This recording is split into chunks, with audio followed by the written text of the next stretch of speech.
So this is the sum that we are going to see. This is the data that is given. Tank diameter हमको दिया हुआ है 30 metre, tank की जो height है that is 18 metre, specific gravity of the liquid that is to be stored is 1.18, super impose live load जो है roof पे वो है 125 kg पर मीटर स्क्वायर, जो प्लेट हम लोग यूज़ कर रहे हैं कंस्ट्रक्शन के लिए, density of that plate material is given to be 7800 kg per metre cube, modulus of elasticity E 2 × 10⁶ kg per centimetre square, standard plate size जो available है हमारे कंस्ट्रक्शन के लिए that is 1.8 metre width by 6.3 metre length, ये size की plates available है। और जो थिकनेस है ये प्लेट्स के डायमेंशन है लेंथ और विड्थ, जो प्लेट की थिकनेस है वो काफ़ी सारे हैं दैट इज फ्रॉम 5, 6, 7, 8 से लेके टिल 50, 56 और 63 mm की प्लेट्स तक अवेलेबल है। अब हम लोग स्टार्ट करेंगे डिजाइनिंग का पार्ट।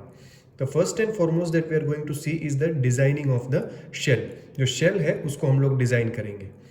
So कंस्ट्रक्शन के लिए हर वेल्डिंग के लिए we will be using the double welded butt joint, उसकी वजह से the joint efficiency J we can take it to be 0.85। अब दो प्लेट्स को वेल्ड करने के लिए अलाउंस जो है we'll keep that allowance to be 2 mm। So as a result of which दो एडजेसेंट प्लेट्स को हम लोग जब वेल्ड करेंगे 2 mm का गैप रहेगा। The equation that we need to use now is n is equal to pi d minus n into 2 into 10⁻³ divided by 6.3। Now ये जो equation है this is to find out the number of plates required in each course।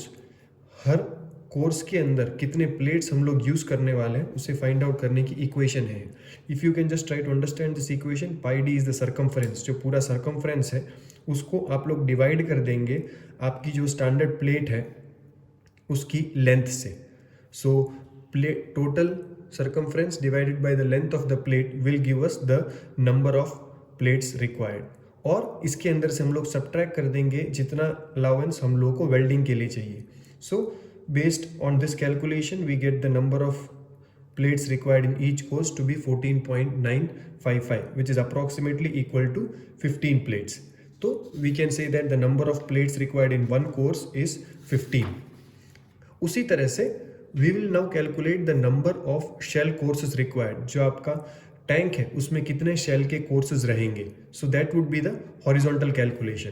So overall आपकी height में कितने shell के courses आप लोग बनाएंगे that is what we are trying to find out. Calculation का तरीका एग्जैक्टली पहले जो हमने कैलकुलेट किया नंबर ऑफ कोर्सेज के अंदर नंबर ऑफ प्लेट्स के लिए, सेम उसी तरह से x is the number of shell courses required. So total जो हाइट है आपके टैंक की उस हाइट को आप डिवाइड करेंगे विद द स्टैंडर्ड हाइट और you can say width of the plate available. आपके पास जो प्लेट अवेलेबल है उसकी हाइट है या फिर उसकी विड्थ है 1.8 मीटर। सो ओवरऑल हाइट आपके टैंक की है 18 metre. So 18 metre divided by this 1.8 that is the height और width of one particular plate, और उसमें से भी हम लोग माइनस करेंगे जो 2 mm वेल्डिंग अलाउंस है वो। So based on this calculation we get approximately 9.9 that is almost equal to 10 shell courses। So अब हमको पता चल गया है that is the total number of plates required would be 10 shell courses and in each shell course हमारे पास 15 plates है। So total 150 plates would be required।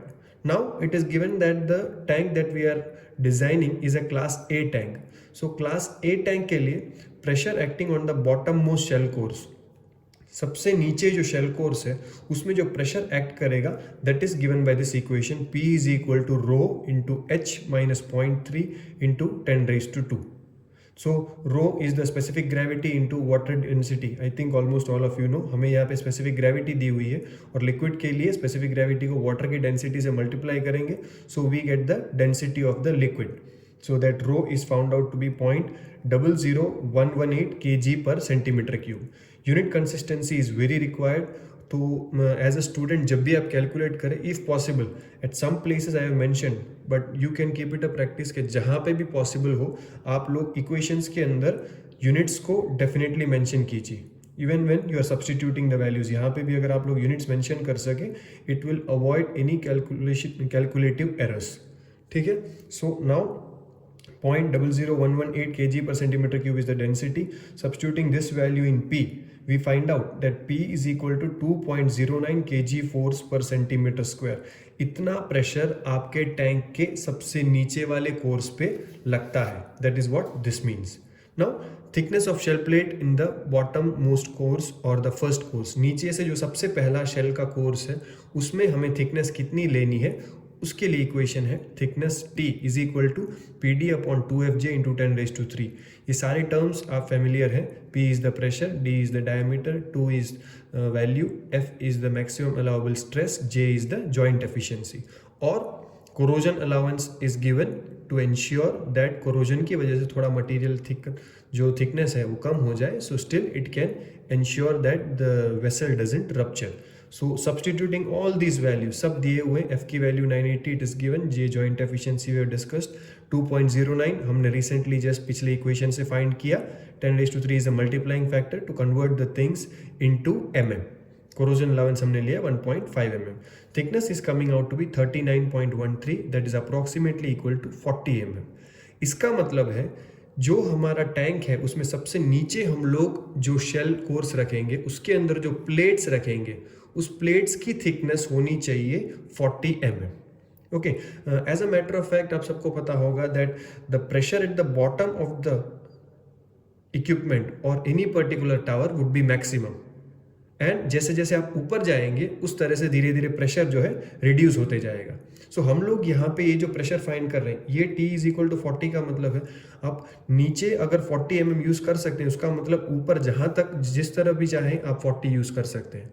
लेकिन as a good engineering practice and keeping the financial aspect into view, जितनी ज़रूरत है हमें उतना thickness ही material का यूज़ करना है. So gradually what we expect is जैसे जैसे हम लोग शेल के नीचे से ऊपर जाते हैं the thickness required would decrease, because धीरे धीरे जैसे ऊपर जाएंगे pressure exerted on the walls would decrease. जैसे प्रेशर एक्सर्टेड रिड्यूस होगा वैसे ही थिकनेस रिड्यूस होगी. If you just want to get an idea of that, अगर आप ये इक्वेशन को देखें इसके अंदर हर एक पैरामीटर कांस्टेंट है. The only two variables in this equation is the thickness and the pressure, and this pressure is proportional to thickness. जैसे जैसे प्रेशर बढ़ेगा थिकनेस बढ़ेगा, और जैसे हम लोग टैंक में ऊपर जाएंगे प्रेशर रिड्यूस होगा, as a result of which the thickness will also reduce. Okay, so now what we are going to do is, हमने पहले ये 40 mm ढूंढा, उसका मतलब ऊपर से नीचे तक आप 40 mm यूज कर सकते हैं, लेकिन we are given some standard sizes available. So 40 mm के बाद जो नेक्स्ट लोअर थिकनेस अवेलेबल है वो है हमारे पास 36 mm. So now what we need to see is 36 mm की प्लेट अगर हम लोग यहाँ यूज करेंगे, till what height from the top we can use it, ऊपर से कितने हाइट तक हम लोग उसको यूज कर सकते हैं, that is what we are going to find out. So वो इक्वेशन के अंदर जो P की इक्वेशन हमने पहले देखी थी, that is P is equal to rho into H minus 0.3 into 10⁻². इसमें डेंसिटी भी कांस्टेंट है, तो आप देख सकते हैं the only parameter on which the thickness depends is the height.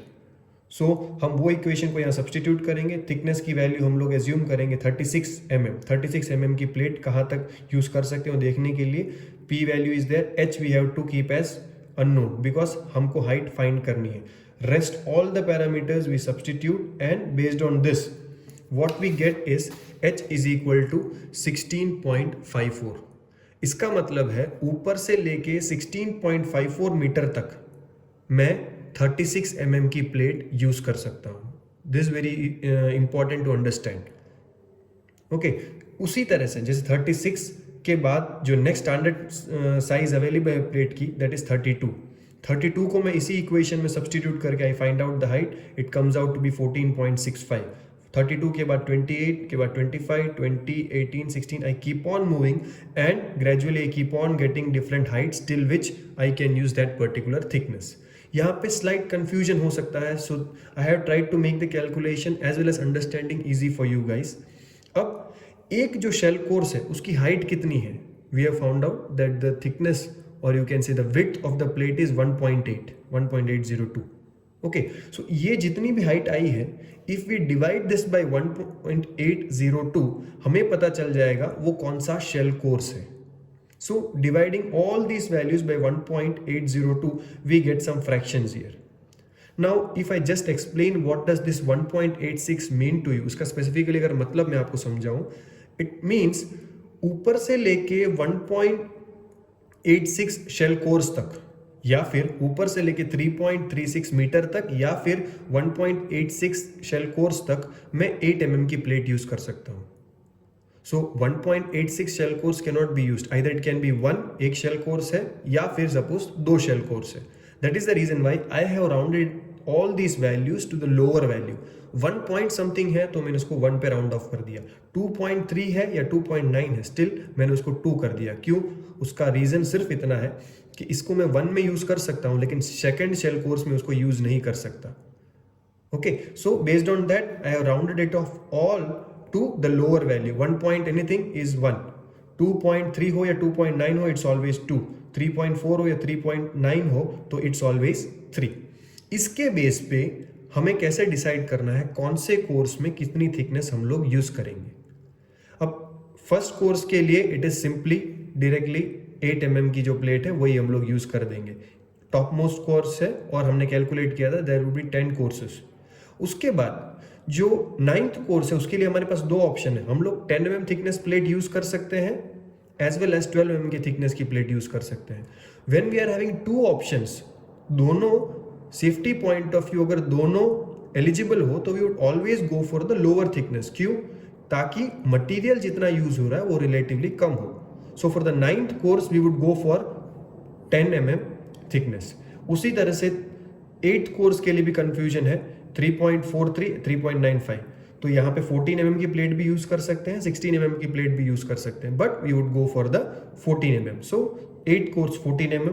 उसके बाद आगे हर जगह पे it's very simple, it keeps on moving. जो 40 mm थिकनेस की प्लेट है उसे हम लोग यूज करेंगे 10th प्लेट में.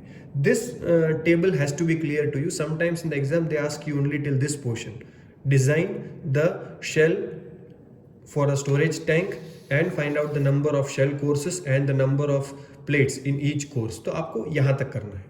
Now comes the next part of design, that is the bottom plate design. It is given in the sum कि आपका जो storage tank है वो fully supported है concrete slab में, वो hanging नहीं है कहीं पे, जमीन पे concrete slab पे supported है. So the thickness of the bottom plate is taken to be 6 mm and thickness of the segmental plate is taken to be 8 mm. ये दोनों standard recommended values हैं. Segmental plate जो आप ऊपर से अगर टैंक को देखते हैं तो ये सर्कुलर में जो प्लेट्स लगे रहते हैं that is what is known as the segmental plate. और बाकी बीच में जितने भी प्लेट्स हैं they are known as the bottom plates. So because segmental plates they need to be welded with the walls of the storage tank, they are having slightly more thickness as compared to the bottom plate. So both these are the recommended values, and based on this we are using the standard values that is given in the book. Now bottom plate is fabricated from rectangular standard plates, and these plates can be joined together by single welded lap joint with an overlap distance of 25 mm. 25 mm overlap distance पे आप जो plates है bottom plates उनको fabricate कर सकते हैं. Up, the next part is the conical roof design. Now we assume that first of all we will try for the self-supporting type conical roof. हम लोग सबसे पहले conical roof को डिजाइन करेंगे in the terms of self-supporting, without supporting column. कोई column को use किए बिना आपका जो टैंक है उसके वॉल्स पे ही खुद को सपोर्ट कर ले, ऐसे एक कोनिकल सेल्फ सपोर्टिंग रूफ को हम लोग डिजाइन करेंगे. For that we need to find out the thickness of the self-supporting roof. For that the equation is Tr is equal to d upon sin theta under root p upon 0.204 E plus the corrosion allowance.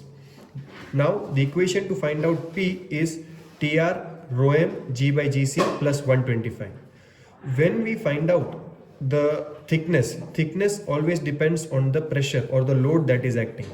Now there are two components of the load. The first one is the dead load. Dead load का मतलब होता है जो equipments या accessories उसके ऊपर है जिसकी वजह से उस पर लोड लग रहा है, that is what is known as the dead load. और dead load के अंदर you need to consider the weight of the roof also. जो roof है उसको खुद का वजन भी उठाना है. So the weight of the roof is also included in the dead load. Live load is taken to be a constant value of 125. Live load includes the weight of people who might be moving on the roof for cleaning purpose or some checkup purpose might be because of the rain, snowfall, ये सारी चीज़ों की वजह से जो load लग सकता है, we incorporate that in the value of 125. So this is the total value of P, which includes dead load as well as live load. Now initially we'll assume that TR is equal to 8 mm. ये भी minimum size available के base पे calculation है, that is 3/16 inch की standard plate available होती है, and adding 1.5 mm corrosion allowance to it, we find out the value of P, that is 8 into 10 raised to minus 3. Density of material हमको दिया हुआ है 7800, G/GC is 1, and 125 is the live load. From this we get the value of pressure acting on the self-supporting roof to be 187.4 kg force per meter square. So when we substitute this value of P in this equation, TR is equal to 30 into 10 raised to 3 divided by sin theta is 9.46 into under root 187.4, सारी values को मैंने substitute कर दी. The value of thickness of the roof that I get is 40.73 mm. जो roof है उसकी thickness आ रही है 40.73 mm. As per the API recommendation, maximum permissible thickness of self supporting roof is less, has to be less than 12 mm. 12 mm से ज़्यादा आपकी thickness नहीं हो सकती if you are using a self supporting roof. इसका मतलब है in this particular storage tank we can not go for a self supporting roof. It means we need to use a roof which is supported by columns. Just for the sake of understanding, I have schematically shown how this particular angle of theta is selected. ये आपका storage tank का wall है, ये आपका roof है. This angle is theta. So now as per recommendation tan theta is equal to 1/5 और 1/6. सो 1/5 या 1/6 लें तो थीटा की वैल्यू आती है, इट इज़ 9.46 से लेके 11.3 तक थीटा की वैल्यू जा सकती है. So that is the reason why we have selected here 9.46. Okay, so now we will be designing the column supported conical roof. When conical roof is used with structural support, जो column हम लोग use करते हैं, that is what is known as a conical roof with structural support. The slope of the conical roof, यहाँ पे slope is recommended to be 1/5 or 1/6, whereas here when we are using a structural support, the roof recommended slope is tan theta is equal to 3/48. तो इस तरह से अगर हम calculate करें, we get the value of theta to be 3.5763. Now based on this, we are first assuming let the thickness of the conical roof plate available be 3/16 inch. जो minimum standard size available है उसी को हम select करते हैं, plus corrosion allowance. We get that it is 6.35 millimeter, that is we can say 1/4 inch की plate है, हम लोग यूज करेंगे for our structural support. Now this is again to give you an understanding of what a roof with structural support will look like. ये आपका central column है, ये आपकी पेरिफेरी रिंग है जो आपके आउटसाइड डायमीटर के ऑलमोस्ट ऊपर रहेगा. This periphery ring is also known as top angle. Periphery ring और आपके सेंट्रल कॉलम के बीच में generally you have another support system जिसे हम लोग कहते हैं girder. Now weight is uniformly distributed from this particular periphery angle से लेके ये जो स्ट्रक्चर्स हैं, रेडियल स्ट्रक्चर्स जो टुवर्ड्स रेडियस मूव कर रहे हैं, they are known as the rafters. So these are the rafters between the periphery ring and the central polygon. ये जो पॉलीगॉन है, यहाँ पे हम पेंटागॉन यूज कर सकते हैं, we can use hexagon depending on the size. So the periphery ring and the polygon, इसके बीच में आप जो राफ्टर्स यूज करते हैं, they are known as the external rafters. और जो पॉलीगॉन है और सेंट्रल कॉलम है, इसके बीच में जो आप लोग राफ्टर्स यूज करते हैं, they are known as the internal rafters. This sides of the polygon they are known as the girders. जो आपके सेंट्रल कॉलम से लेके गर्डर के ऊपर रेस्ट करते हैं, जो लोड है और ट्रांसमिट करते हैं, they are known as the internal rafters. और सेंट्रल पॉलीगॉन से पेरिफेरी रिंग के बीच में जो राफ्टर्स रहते हैं, they are known as your external rafters. Okay, now pressure created by dead load and live load, जो इक्वेशन हमने पहले देखा था वही है.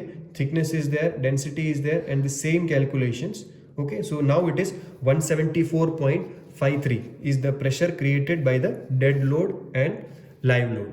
जो पेरिफेरी रिंग हमने देखी वहाँ पे, जिसे मैंने कहा था टॉप एंगल भी कहते हैं, the size for that selected minimum size available है 3 inch by 3 inch into 3 by 8 inch, that is 75 mm, 75 mm and 10 mm. ये उसकी size available है.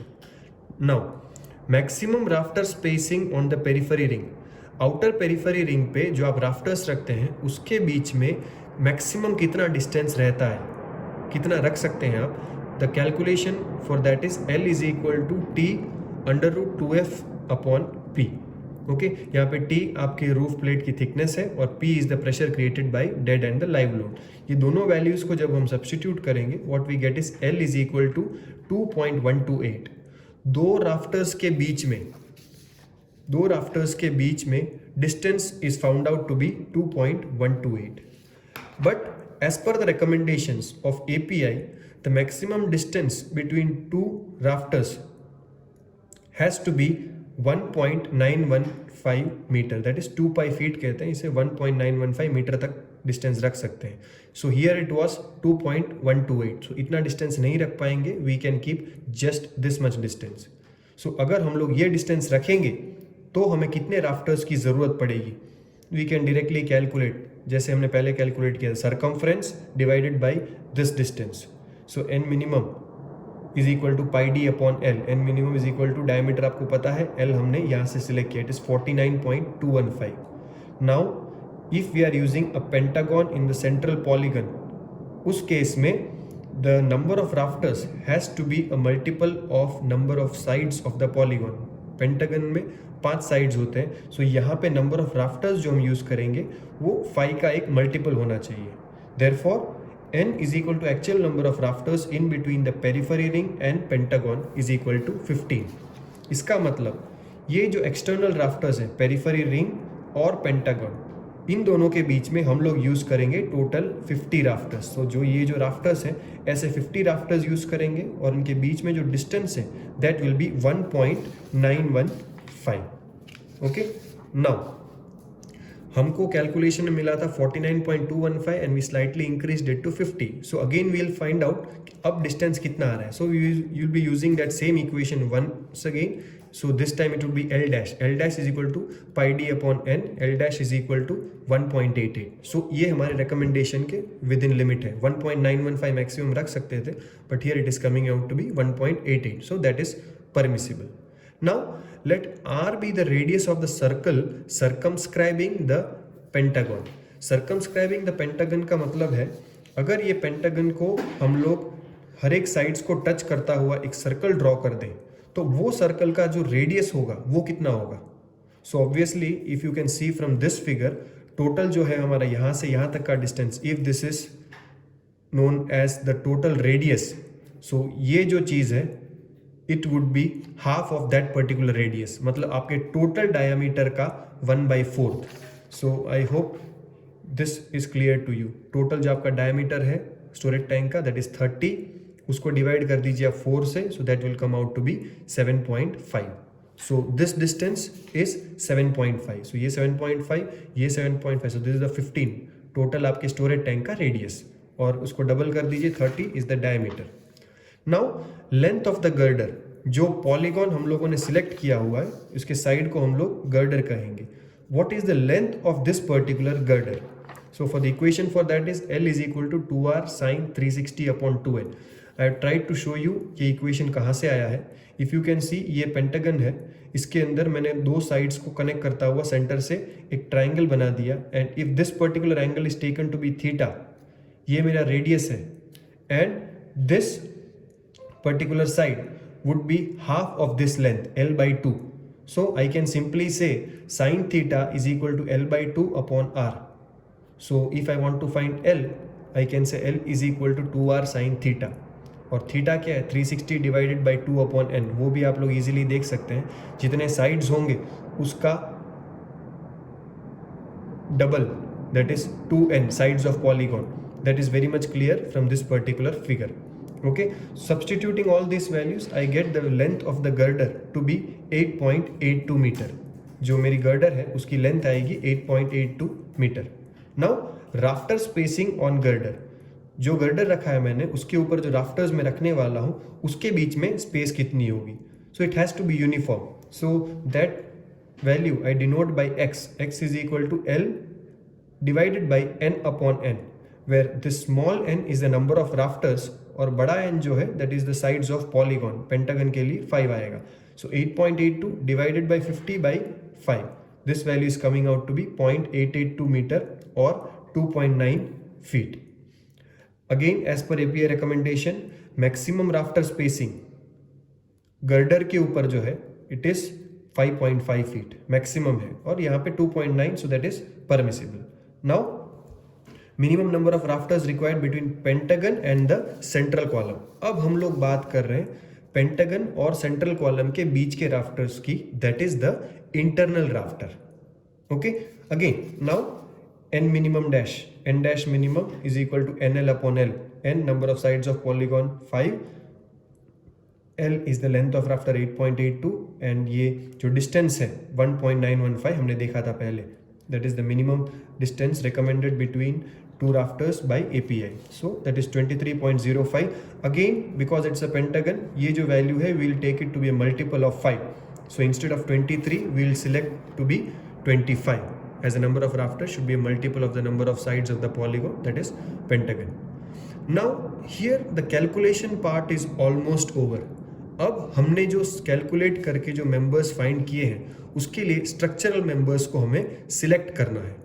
हमने यहाँ पे राफ्टर डिज़ाइन किया, हमने यहाँ पे गर्डर डिज़ाइन किया और हमने यहाँ पे कॉलम्स कितने आएंगे वो डिज़ाइन किए. एक सेंट्रल कॉलम आएगा और 5 कॉलम्स आएंगे पेंटागन्स पे. सो ये तीनों के लिए हम कौन से मेंबर्स यूज करेंगे, that is what is the next part. For the rafter selection, for first trial we assume that the load of the rafter is 0. Calculation के लिए हम लोग शुरुआत में एज्यूम करेंगे दैट राफ्टर का जो खुद का वेट है वो 0 है. So now based on that total load of rafter, that is total load, आप इसको वेट के तरह भी समझ सकते हैं, weight of rafter per unit length. Equation is W is equal to P dash x plus L dash by 2. P dash क्या है आपका, pressure by dead and live load जो हमने पहले देखा हुआ है. x is the rafter spacing on girder जो हमने अभी फाइंड किया. L dash is the actual spacing between rafters. ये सारी वैल्यूज है मेरे पास. When I substitute this I get the load on rafter per unit length to be 241.03 kg force per metre square. Okay, now LR maximum length of rafter, इसकी equation है d/4 into 2 minus cos 360 upon 2n. मेरी जो rafter है उसकी maximum length कितनी आएगी, ये सारी वैल्यूज है मेरे पास. So on substituting these values I get the length of my rafter to be 8.93. Maximum bending moment mx is equal to WLR square by 8. W total load on rafter per unit length मैंने calculate किया और मेरे पास मेरे rafter की length है. I substitute these values and the maximum bending moment I found out to be 2402.6 kg force into meter. इसके base पे मैं फाइंड आउट करूंगा Z required, सेक्शन मॉड्यूलस जिसे कहते हैं, is equal to mx upon f. 2402.6 upon 980. This meter we need to convert to centimeter, so we will multiply this with 100 और हमें मिलेगी वैल्यू 245.16 सेंटीमीटर क्यूब.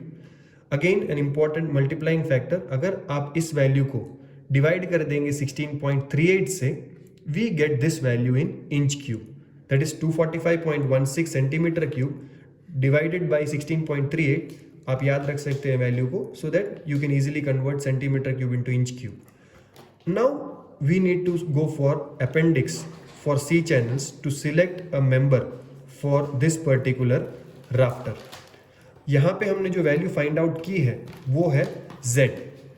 अब हमें अपेंडिक्स C चैनल्स के अंदर से एक ऐसा मेंबर सिलेक्ट करना है जिसके Z की वैल्यू 14.96 से थोड़ी ज़्यादा हो. आप लोग की बुक के अंदर पीछे ये दिया हुआ रहता है चैनल्स में, अगर आप देखेंगे we need 14.9. So if we go for this S that is denoted by again section modulus, here we can see it is 15.7. So this is the member that we are going to use for our channel. So C3 column है मेरा, इसका wait पर feet, pound per feet जो वजन है इसका, that is 20. और उसका एरिया ऑफ सेक्शन है 5.83. These values I would be now incorporating and checking if this particular member can be used. जो मैंने चैनल सिलेक्ट किया है C3 10 inch into 2 5/8 inch Z11 उसका सेक्शन मॉड्यूलस है 15.7. मेरी रिक्वायरमेंट थी 14.9 से ज़्यादा. So now 15.7 इंच को again I convert into centimetre cube. Pounds पर फीट वजन है उसको मैंने कन्वर्ट कर लिया वेट पर मीटर में. Okay, so this particular value pounds पर फीट को कन्वर्ट करने के लिए भी you can also remember this multiplying factor 1.49. Now जो मैंने मेंबर सिलेक्ट किया है वो कितना बेंडिंग मोमेंट ले पाएगा, maximum bending moment for this particular section. Now I am calculating again. यही चीज़ को पहले जो मैंने कैलकुलेट कर लिया है उसी को मैं फिर से कैलकुलेट कर रहा हूँ, ये जानने के लिए कि जितना वेट मैंने कैलकुलेट किया था मेरा मेंबर उठा पाएगा. Will it be possible now or not? Okay, because here now I am incorporating the weight of the rafter also. अगर आप लोगों को याद हो हमने यहाँ पे इनिशियली एज्यूम किया था कि राफ्टर का जो वजन है वो 0 है, उसके बेस पे हमने पूरा कैलकुलेशन किया. Now we find out that हमने एक मेंबर सिलेक्ट किया और उसका भी वजन हमने यहाँ पे कैलकुलेट कर लिया. सो बिकॉज ऑफ दिस यहाँ पे जो 270 हम लोग इस बार ले रहे हैं that is not only the weight of the load on the rafter but it is also including the weight of the rafter.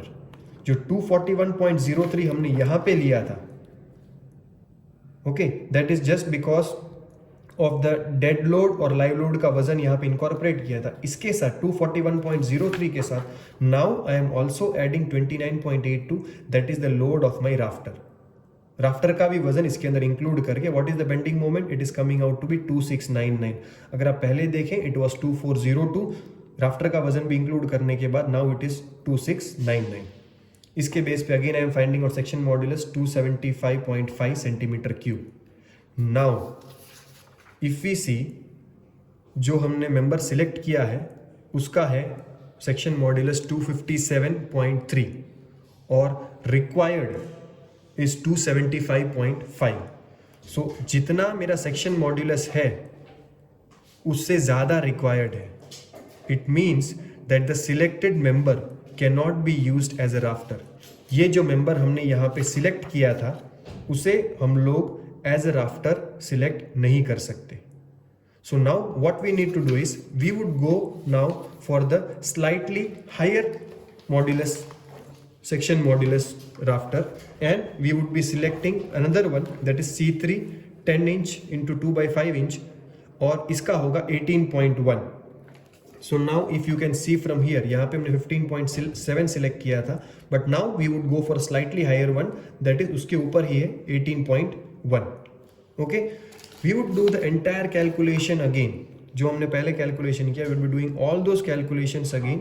241.03 plus इसका जो वजन है 37.28 adding all this it comes out to be 278 और जो Z required है it comes out to be 283 centimetre cube जो हमारे Z11 से कम है. Z11 is 18.1 inch cube that is 296. जो सिलेक्टेड मेंबर है उसका सेक्शन मॉड्यूलस है 296.6 और हमारी रिक्वायरमेंट है 283 की.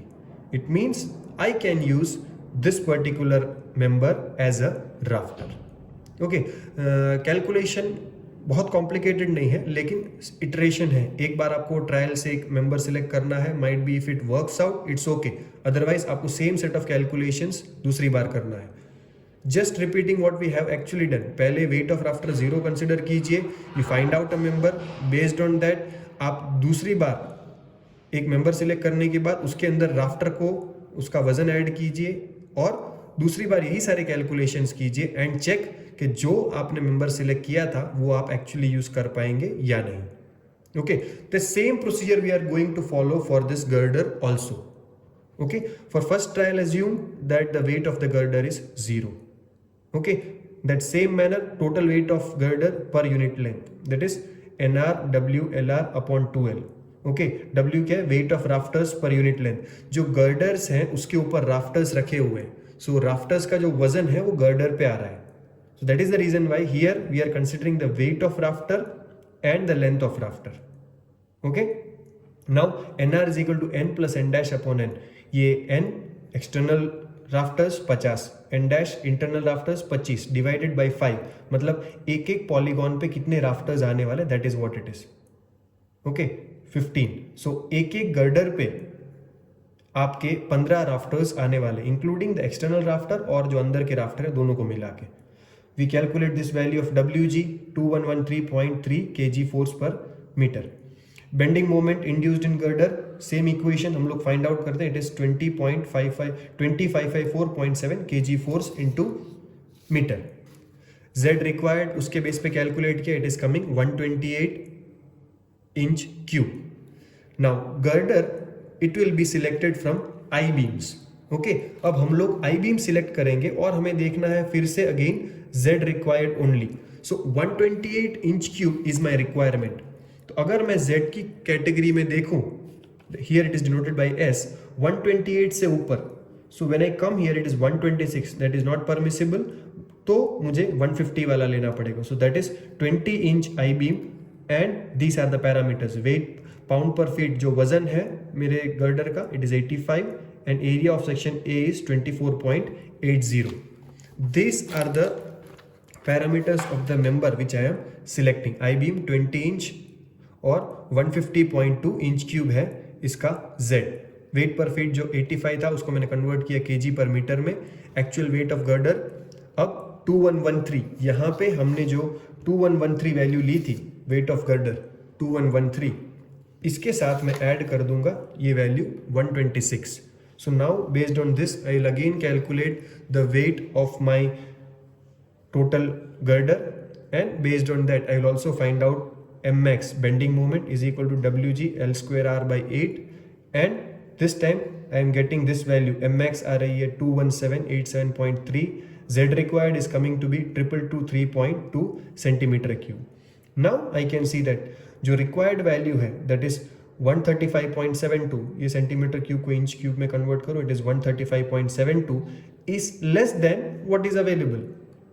जो रिक्वायरमेंट है वो मेरी जितनी अवेलेबल है उससे कम है। It means that this particular member can be used as a girder. इसको मैं एज अ गर्डर यूज कर सकता हूं। Now the last and the final part of the calculation, column selection. जो हमारे पेंटागन में और सेंट्रल पॉइंट है उसमें जो उसके नीचे एग्जैक्टली जो कॉलम्स रहेंगे वो कॉलम्स किस तरह से सिलेक्ट करना है। Length of the column supporting the pentagon, जो पेंटागन है उसके जो पांचों पॉइंट्स पे, पांचों उसके जो वर्टाइसेस कहते हैं उसमें जो नीचे पॉइंट्स रहेंगे, if I just try to show you by the figure, तो ये जो पांचों पॉइंट्स पे नीचे आपके पास एक कॉलम रहेगा, दैट इज एक ये पॉइंट रहेगा, एक ये पॉइंट रहेगा, एक ये पॉइंट रहेगा, एक यहाँ और यहाँ, total 5 points would be there. ये पांचों पॉइंट्स पे आपके पास एक कॉलम रहेगा। वो कॉलम की हाइट कितनी रहेगी, इट वुड बी जो 18, that is the height of the storage tank, और बिकॉज ऑफ स्लोप थोड़ा वहां से ऊपर जाएगा, that is 7.5 tan theta. Okay, your tan 7.5 is your radius, that is r that we had mentioned, this particular value r, आपका diameter divided by 4, okay, and tan theta. So the value of LC is coming out to be 18.49. There is a value called radius of gyration. LC upon R की value जो आती है, it should always be less than or equal to 180. So minimum value of radius of gyration अगर हम लोग find करें, that is R minimum is equal to LC by 180, it is coming out to be 4.04. So minimum value जो radius of gyration है उसकी column की कितनी आनी चाहिए, it is 4.04 inch. Now for the pentagon we would be selecting 2 channels. हम लोग appendix में 2 चैनल्स जो है वो निकालेंगे और इसके अंदर लास्ट टाइम की तरह सेक्शन मॉड्यूलेशन नहीं, this time what we are going to check is the radius of gyration, that is R. ये हमारा 2 चैनल्स का अपेंडिक्स है। In this we would be selecting the value for R. What we need is 4.04. So if we keep on moving, it is 1 2 3, again it started 4, what we need is 4.04 से ज़्यादा, it is 4.04, then it is decreasing, it is 4.85, 82, 71. We have to find the closest value, उससे ज़्यादा लेकिन इससे closest. So 4.4 is the closest value. So this particular channel is 12 inch and 15 inch. Okay, two channel. So vertical channel size 12 inch, 15 inch, area is 15.93. इसको मैंने convert कर दिया metre square में. The multiplying factor is also given for your convenience. Okay, now इसे भी हमें check करना है. Is this member eligible to take its load? Yes. कैसे? Compressive stress induced in the column. Column पे compressive stress कितना लगेगा? F is equal to WC upon A. What is WC? Weight of one girder plus weight of one column. एक column और एक girder दोनों का वजन जो है that is what is WC. WC की value we find out to be 21267.3 kg force. Now substituting this value here, WC 21267.3 and A की वैल्यू जो है we have already found here 0.0102773. F is coming out to be, okay, compressive stress induced in the column is coming out to be 206.9 kg force per centimeter square. Now maximum allowable compressive stress, that is F is equal to 18,000 divided by 1 plus LC upon 18,000 R dash square. यहाँ पे R dash जो है that is your radius of gyration of the selected member. जो हमने member select किया है उसका radius of gyration which is shown here, that is 4.4 जो हमने select किया था. Based on this we will find out the maximum allowable compressive stress. जो मटेरियल हमने सिलेक्ट किया है उसमें मैक्सिमम हम लोग कितना स्ट्रेस लगा सकते हैं. LC is the length of the column 18,000, R dash square 0.11176 square. This equation is an empirical equation और इसकी में जो वैल्यू आएगी that would be available with F in PSI. PSI के अंदर ये वैल्यू मिलेगी and we would convert that into kg force per centimeter square. इसका मल्टीप्लाइंग फैक्टर भी मैंने आपको दिया हुआ so that you can easily convert it. Now if we again compare induced stress, जो स्ट्रेस हम लोग कैलकुलेट कर रहे हैं हमारे मटेरियल पे कितने आने वाला है, it is 206.9 kg force per centimetre square. और जो मेंबर है वो कितना मैक्सिमम स्ट्रेस ले सकता है, it is 501.95 kg force per centimetre square. It again means that the selected member can be used as a column for the pentagon. जो pentagon के 5 वर्टाइसेस को सपोर्ट करने के लिए जो कॉलम है इसे हम यूज कर सकते हैं. द लास्ट मेंबर जो सेंट्रल कॉलम है, सेंट्रल कॉलम के अंदर हम लोग जो कॉलम रखने वाले हैं, what we have found out is these columns. Now we need to find out the central column also. What we'll try is जो हमने अभी मेंबर सिलेक्ट किया हुआ है can it be eligible for central column also. Okay, सबसे पहले हम लोग फाइंड करेंगे length of the central column. Last time की तरह जो height of your tower, height of your storage tank plus r tan theta. Okay, जो figure हमने ऑलरेडी पहले देखा हुआ है. So the height of the central column is coming out to be 18.93. Doing that same calculation again, LC upon R is less than or equal to 180. R required is coming out to be 4.147. जबकि मैंने जो member select किया है उसका R की value है 4.4. So minimum radius of gyration for both columns R is equal to 4.04. Pentagon को support करते कॉलम्स के लिए, और R is equal to 4.147 for the column supporting the center of your storage tank or your center of your roof. Okay, और जो मैंने member select किया है उसके लिए अवेलेबल वैल्यूज है 4.4 इंच और RXXY. इसका मतलब ये सेम मेंबर को हम लोग यूज कर सकते हैं सेंट्रल कॉलम के लिए और साथ में पेंटागन में जो हम लोग कॉलम्स यूज करने वाले हैं उसके लिए. Always another important point that you need to remember is compressive stress induced in the column is always lesser than that in the column supporting the pentagon. जो पेंटागन है उसके साइड्स में हमेशा ज़्यादा लोड लगेगा as compared to the central column.